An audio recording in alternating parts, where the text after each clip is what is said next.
Bonsoir, bienvenue dans votre journal d'information. À la une de l'actualité martiniquaise, la ville de Casse-Pilote inaugurait ce matin un atelier chantier d'insertion charpenterie. Et la terre a tremblé en Martinique dans les nuits de samedi à dimanche et de lundi à mardi. Que faut-il faire en cas de séisme ? Le parc naturel régional de Martinique proposait à des scolaires de découvrir la baie de Génipa. Une découverte pour certains, mais aussi un moment de sensibilisation à l'écosystème. Et nous développerons ces titres dans le journal. Commençons cette édition en bref. Nous vous en parlions il y a quelques jours. Lors de son voyage à Paris, Alfred Marie-Jeanne n'avait pas rencontré Manuel Valls, comme tous les présidents de régions françaises, mais Georges Paul-Langevin, la ministre des Outre-mer. La donne a changé. En effet, le Premier ministre a finalement reçu le président de la collectivité territoriale de Martinique lundi 1er février. Différents sujets ont été abordés pendant cet entretien de 45 minutes. La mise en place de la CTM, par exemple. Alfred Marie-Jeanne a annoncé à Manuel Valls vouloir faire un audit financier et un audit sur le personnel. Dans le domaine de la santé, les sujets du Zika et du cyclotron ont également été abordés par les deux responsables politiques. Manuel Valls a annoncé qu'il envisage un voyage aux Antilles en 2016. Et la terre a tremblé à nouveau cette nuit en Martinique. Un séisme de 5,1 sur l'échelle de Richter, modéré selon les spécialistes. L'épicentre se situait à 63 km à l'est de Trinité. Pas de dégâts ni de victimes signalées, mais la secousse a bien été ressentie par les habitants de Trinité, du François et de Sainte-Marie notamment. Quels sont les bons réflexes en cas de séisme ? Jean-Pierre Zabulon a posé la question à un spécialiste. Cette nuit, à 3h20, une secousse de 5,1 sur l'échelle de Richter s'est produite en Martinique. Beaucoup de Martiniquais n'ont pas su comment réagir. Les bons gestes s'apprennent. Des associations comme Objectif Prévention Martinique ont pris à bras-le-corps cette sensibilisation. Jean-Philippe Marel nous explique quand faut-il réagir. C'est tout de suite après la secousse, donc ne pas attendre que la seconde ou les autres secousses répliques notamment interviennent, donc pouvoir évacuer rapidement le lieu, bien sûr en ayant au préalable notamment fermé le vanne de gaz, couper le compteur électrique ou la coupure d'eau pour éviter en cas effectivement que s'il y a des dégâts beaucoup plus contraignants pour que ça puisse éviter notamment des risques d'explosion ou de brûlure, etc. Donc il y a un certain nombre de gestes à avoir que tout un chacun y pense. On voit effectivement les brochures, on lit, mais on ne les adopte pas. Donc c'est justement cela auquel il faut que la population se prépare. Donc tout est relatif. C'est vrai que lorsque intervient un tremblement de terre, le temps paraît très long, puisque c'est un événement qui surgit. On se rappelle l'événement de novembre 2007, comment tout le monde a paniqué, notamment j'étais dans le centre-ville de Fort-de-France, comment les gens ont paniqué, ne sachant pas quoi faire. Donc bien souvent les gens tombaient plus ou moins en larmes ou étaient paralysés. Donc c'est justement l'objectif de l'association, c'est pouvoir préparer tout le monde à un éventuel séisme de forte intensité. Alors, quels moyens avons-nous pour cela ? C'est un kit de survie qu'on peut constituer de soi-même en allant dans le magasin de bricolage pour tout ce qui est, par exemple, une torche solaire. Ça peut être aussi des bougies avec des allumettes adaptées. C'est tout ce qui est aliments secs, notamment en boîte de conserve, qui peut être conservé pendant un certain nombre de temps. Et bien sûr, il faut à chaque fois remettre à jour son kit de survie, parce que aussi c'est vendu dans le commerce. Il y a une société qui fait la vente de ce type de kit, mais bien sûr, il faut aussi observer les délais de préhension des aliments qui sont conservés dedans. Toujours avoir aussi un pack d'eau, des éléments essentiels pour la survie, au moins pendant 48 heures en attendant que les secours puissent intervenir. Nous n'avons toujours pas les moyens de savoir à l'avance quand se produira un séisme. Il vaut mieux donc prévenir que guérir. Parlons santé maintenant. L'OMS, l'Organisation mondiale de la santé, a déclaré que l'épidémie du Zika constitue une urgence de santé publique de portée mondiale. Les laboratoires Sanofi ont également annoncé leur intention d'élaborer un vaccin contre la maladie. La décision de l'OMS accélérerait la recherche dans ce domaine. Marisol Touraine a rappelé également ses recommandations aux femmes enceintes, leur préconisant de ne pas se rendre dans les territoires français touchés par l'épidémie. Nous avons rencontré Véronique Heurt-Weyers, médecin généraliste libérale et médecin à la clinique Sainte-Marie à Schœlcher. Elle ne comprend pas cette psychose venue de métropole, selon elle. Rencontre.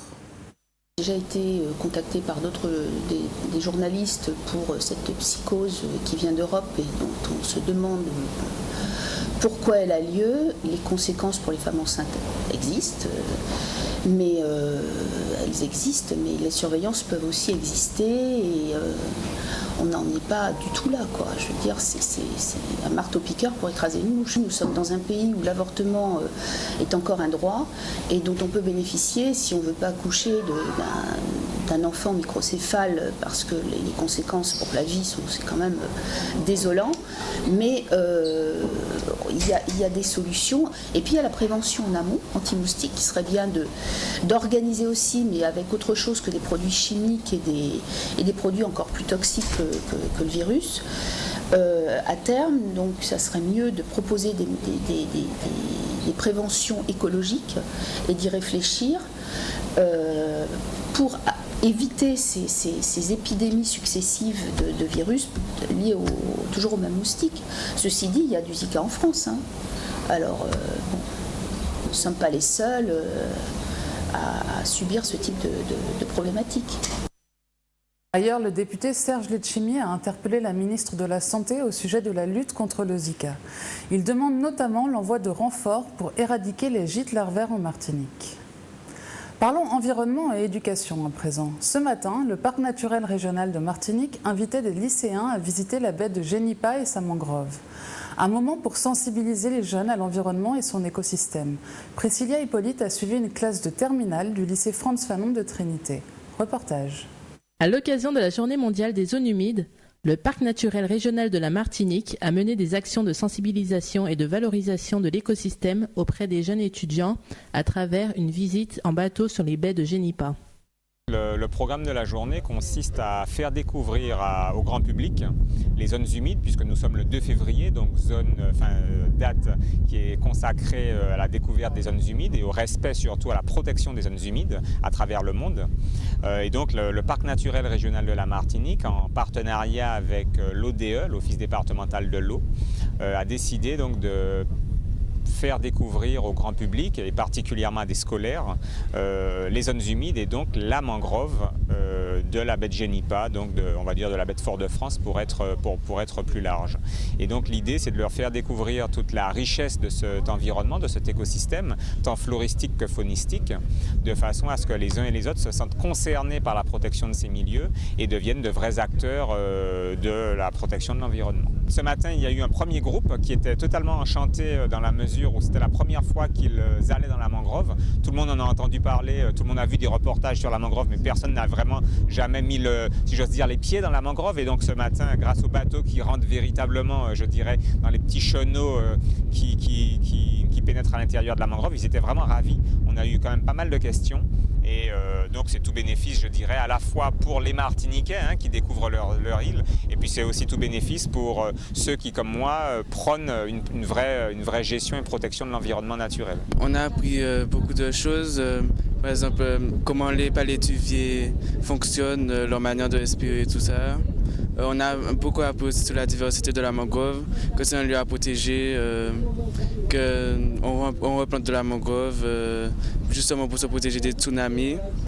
Avant, je me disais que la mangrove ne nous servait pas à grand-chose, mais vu toutes les informations qu'on nous a données, j'ai changé d'avis et puis je me suis dit que voilà, la mangrove est essentielle à notre environnement et qu'elle fait partie de la Martinique.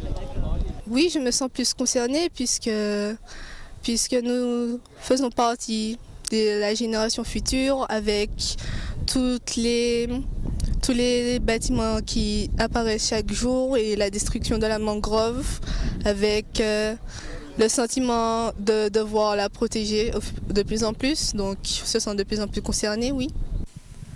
Cette journée de découverte a de nombreux retours positifs auprès des jeunes qui se sentent plus investis dans la protection et la préservation de l'environnement. Partons à Casse-Pilote. Ce matin, la commune inaugurait son atelier chantier d'insertion.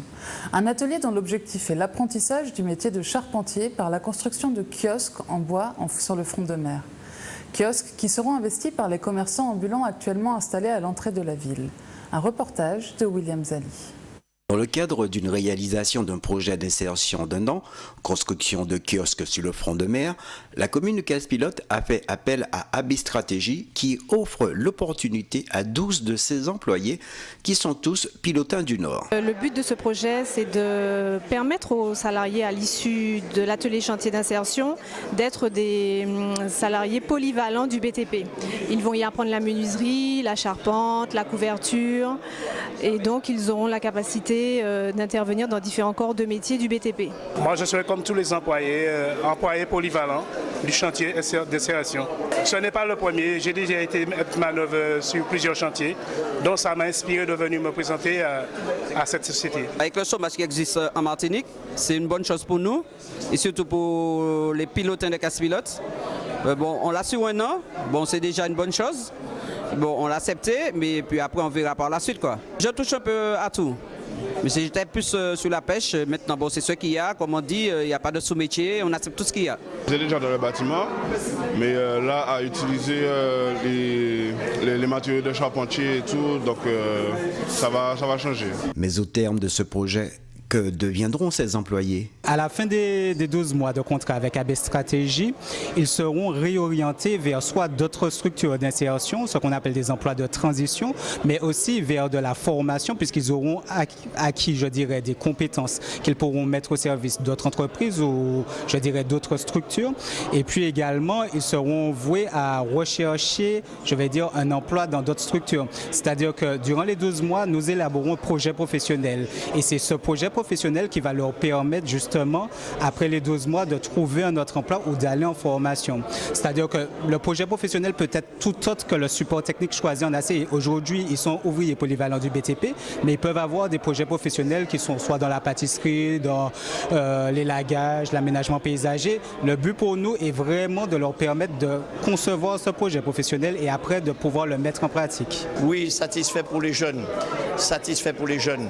Parce que au moins, il y a 12 personnes, 12 êtres humains qui vont pouvoir avoir une formation, qui vont apprendre des choses qu'ils ne connaissent pas et puis qui auront un travail pendant une période donnée, mais qui vont se réveiller le matin en sachant qu'ils ont un but pour la journée. Et ça, c'est important, comme ça, au moins, leur week-end, ils vont pouvoir le passer de façon détendue, attendant le lundi pour retourner au travail.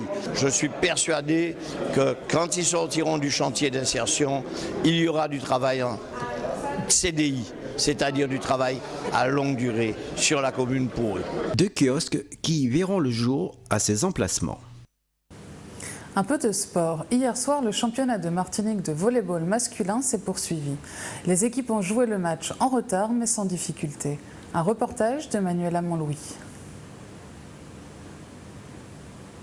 On a joué hier soir un match en retard de la première journée du 3e tour du championnat masculin de volley-ball.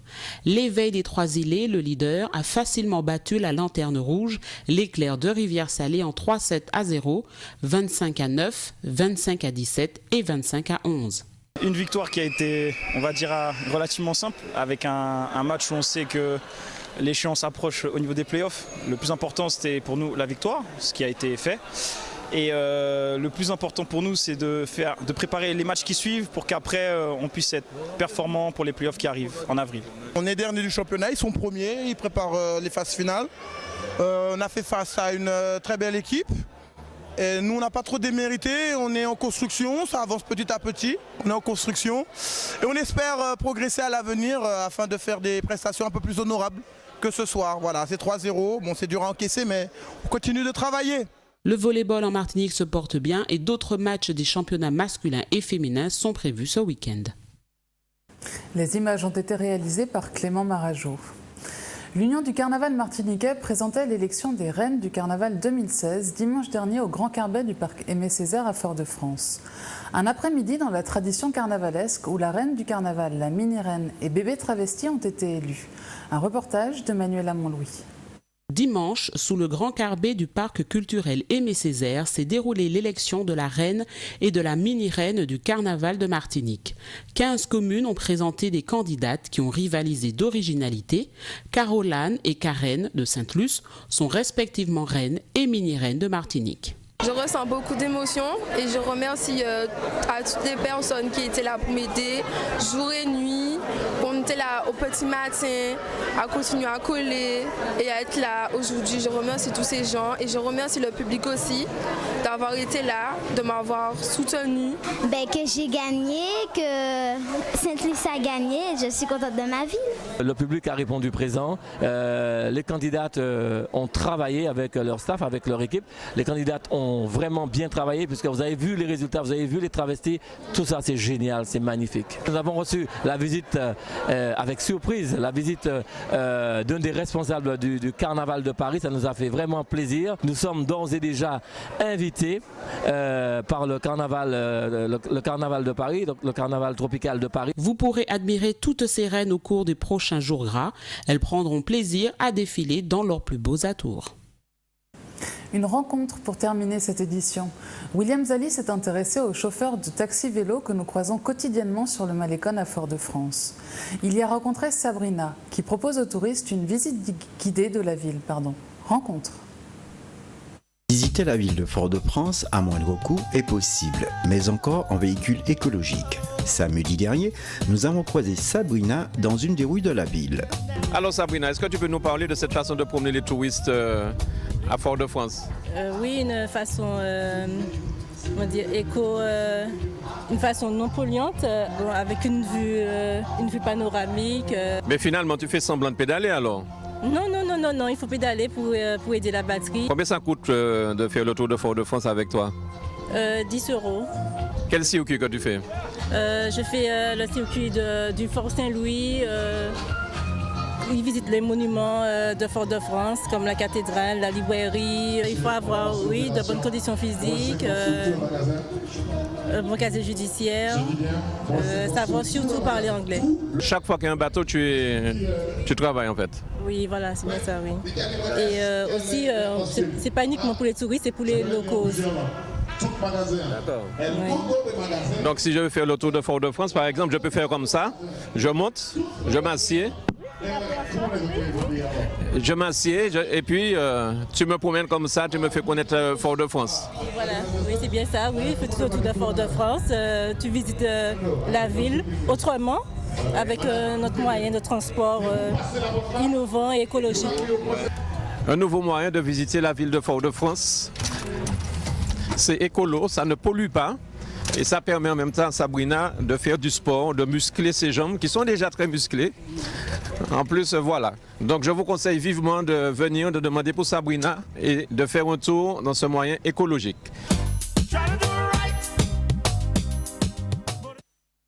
Comme vous l'avez vu, Emmanuel Granier a participé à la réalisation de ce reportage.